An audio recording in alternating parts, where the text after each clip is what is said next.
How do you help someone to seek help?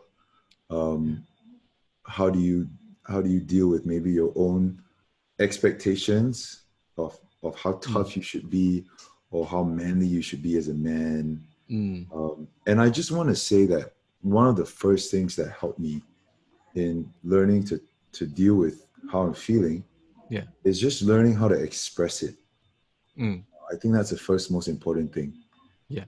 So when you're having a feeling, the first thing you need to understand is what is it, right? So it helps to be able to express it, whether it is to talk about it, to write about it. Jay writes songs. You find a form of expression.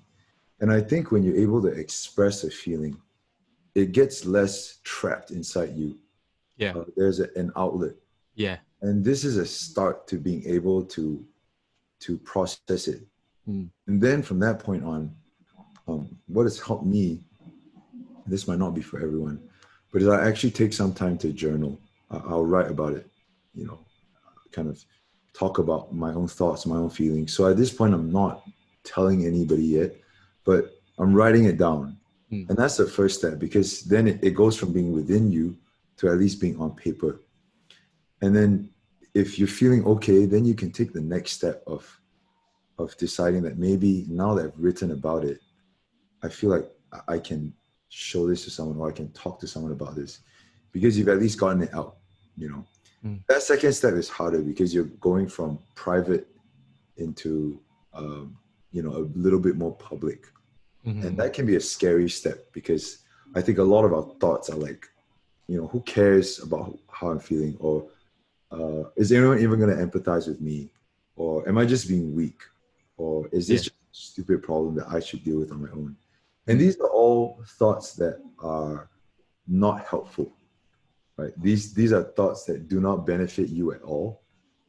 Yeah. And the truth of the matter is, uh, if you go to someone that is trusted, um, or if you can't find anyone that is trusted in your circle, you go to someone who's professional. They will not come to you with a rod and beat you over the head and say, "Get out of this, fix yourself." But I think most people do have a heart to help, and I think especially now the conversation about mental health is so much more vibrant than it was before. Yeah. um, I think a lot more people are more well equipped and Yeah. also more keen to deal with this and to help. The worst feeling on earth is knowing that someone has struggled with something all along and you never knew about it. Mm. And sometimes I just want to be like, how come you didn't tell me about it? Or at any point you could have reached out to me about it. And that can be one of the worst feelings, as someone, on the other end of it. So anyway, this is going all over the place, but I think the main thing I wanted to say was, number one, find an outlet to express it, right? Whether it Mm. is your partner, like Jufri and Jay were sharing about, or whether it is just a creative form of expression, or for me, it's journaling. Yeah. And then the second thing is to, in whatever way you're able to, just take that first step, whatever it may be and however small it may be.